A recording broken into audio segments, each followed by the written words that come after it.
This is the news on top of the hour. Live from our studio in Georgetown. Kaieteur Radio, 99.1 FM.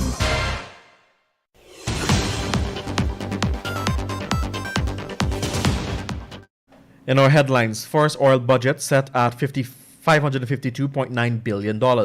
Harmon resigns as opposition leader, and drill baby drill Stabber block operators deploy 6 drill ship to define more oil wells. Genset explodes at Anna Regina power plant and has to make approximately $1.4 billion off 24 lifts from Guyana this year. These and more when the news returns.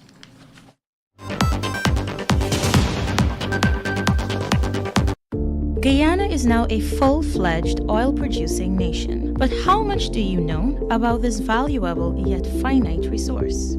On our radio program, Guyana's Oil and You, we strike at the heart of every issue with informed views and credible data. The time is now for you to arm yourself with insightful knowledge on your oil wealth.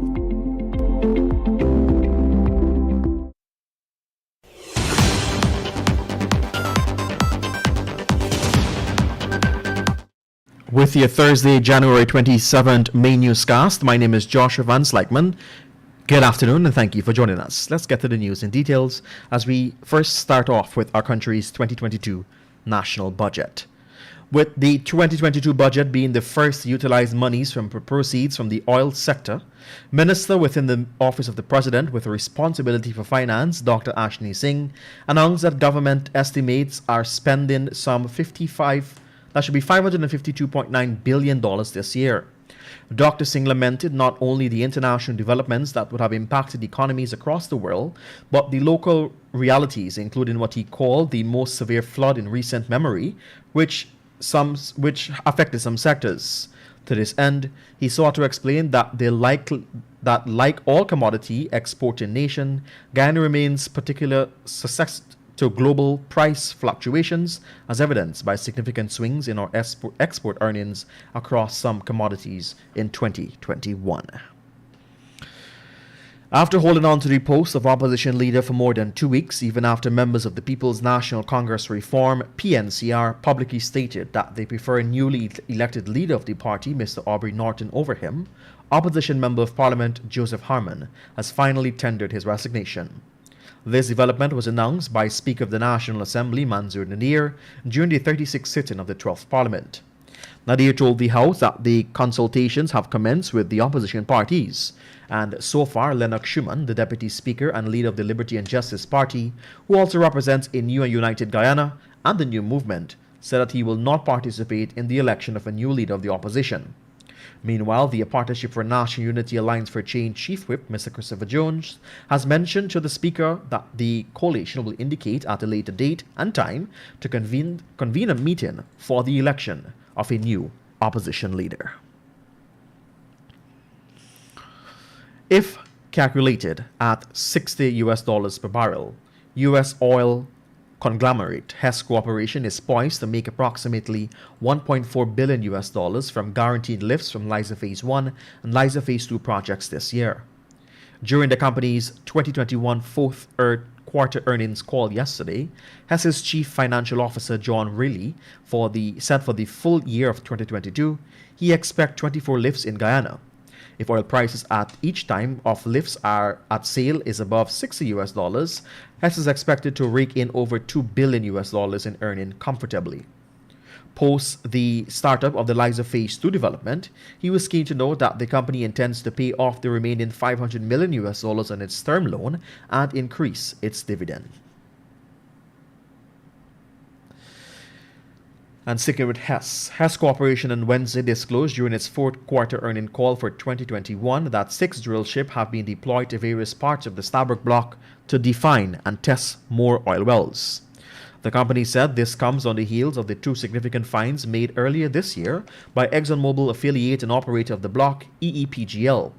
The finds are so considerable that Rystad Energy, an international consultancy group, estimates that together the 2 discoveries could hold 500 million barrels of oil resources. This is your main newscast. We will return after the break.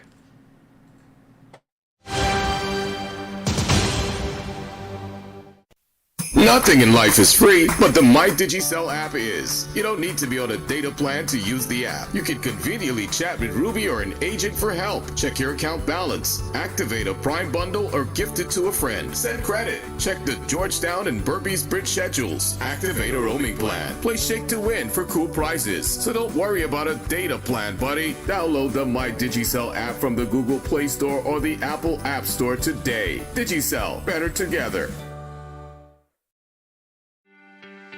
This is GHK Lal inviting you to join me weekdays from Monday to Friday on the National Outlook for commentary on a range of issues. Immediately after the 12 noon and 7 p.m. newscasts on Kaieteur Radio at 99.1 FM and 99.5 FM. Looking forward to you sharing in the conversation.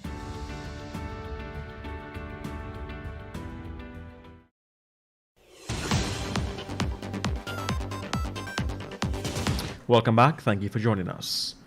Opposition Member of Parliament Dr. Karen Cummins on Monday during the debate of the organ transplant bill cautioned about the commercial human organ harvesting and transplant tourism.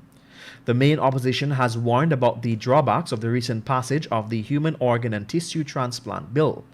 Although stating that it presents a good start in the development of health, the bill, which provides a legal framework of the donation and removal of human organs, tissues, cells, and biofluids for transplantation and blood for transfusion, was on Monday passed in the National Assembly. Dr. Cummins went on to state that though this bill is timely, the populace does not have a full understanding of the subject as there are human rights issues involved. Get the full details in today's Kaieteur News. Senior Minister in the Office of the President with responsibility for finance, Dr. Ashni Singh, when presenting Budget 2022 yesterday, announced that the government has increased the monthly old age pension by $3,000, which will see the allocation moving from $25,000 to $28,000. This will place an additional $2.3 billion of income in the hands of 65,000 old age pensioners in Guyana, who only last year had their monthly allocation increased to $20,500 to $25,000.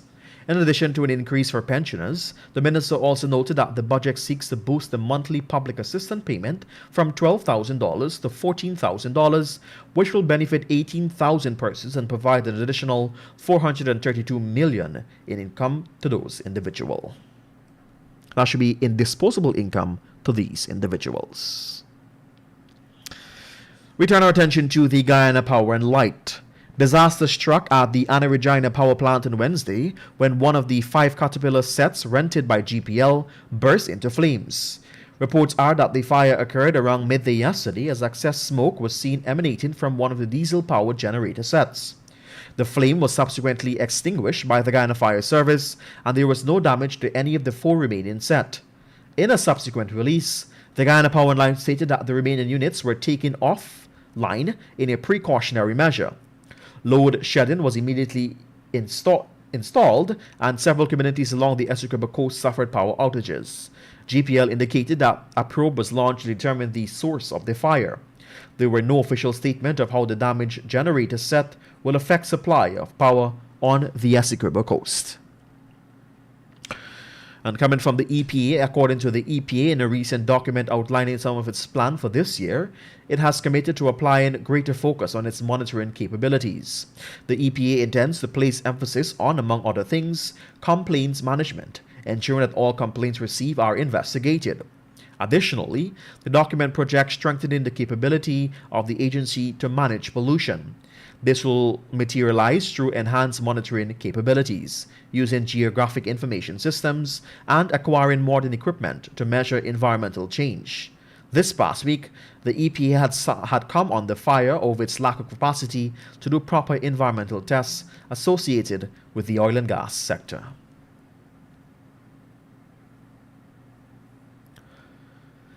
Senior Minister in the Office of the President with responsibility for finance, Dr. Ashni Singh, on Wednesday reported to the National Assembly during his budget presentation that the agriculture sector suffered massive blows in 2021, which he attributed to the devastating floods in the first half of the year.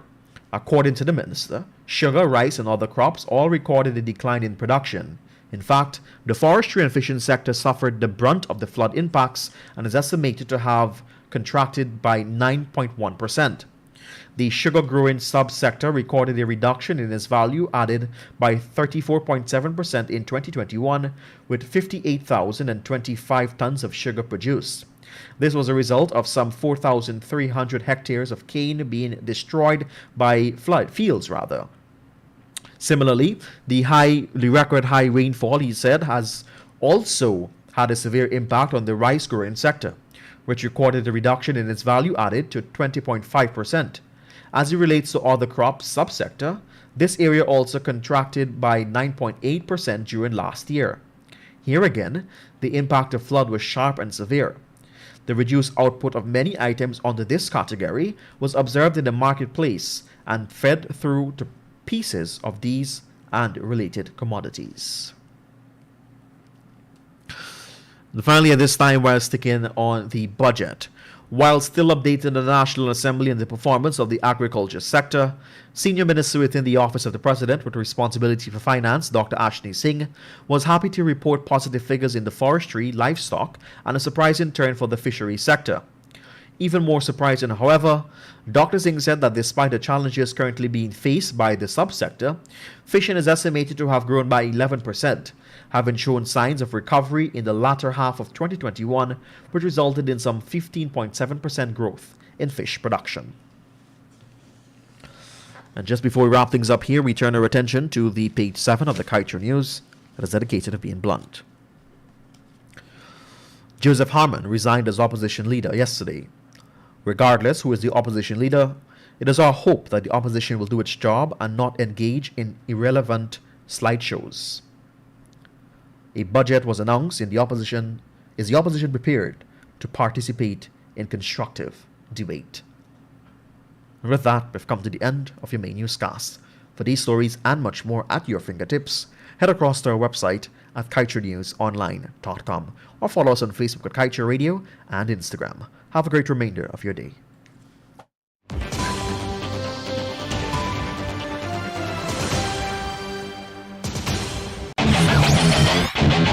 Want value for your advertising dollar? Then place your ads on Kaieteur Radio's newscasts. Streamed live on 6 different mediums, reaching hundreds of thousands. Advertise today and watch your dollar grow. Call us on 225-8465 or 226-8210 today.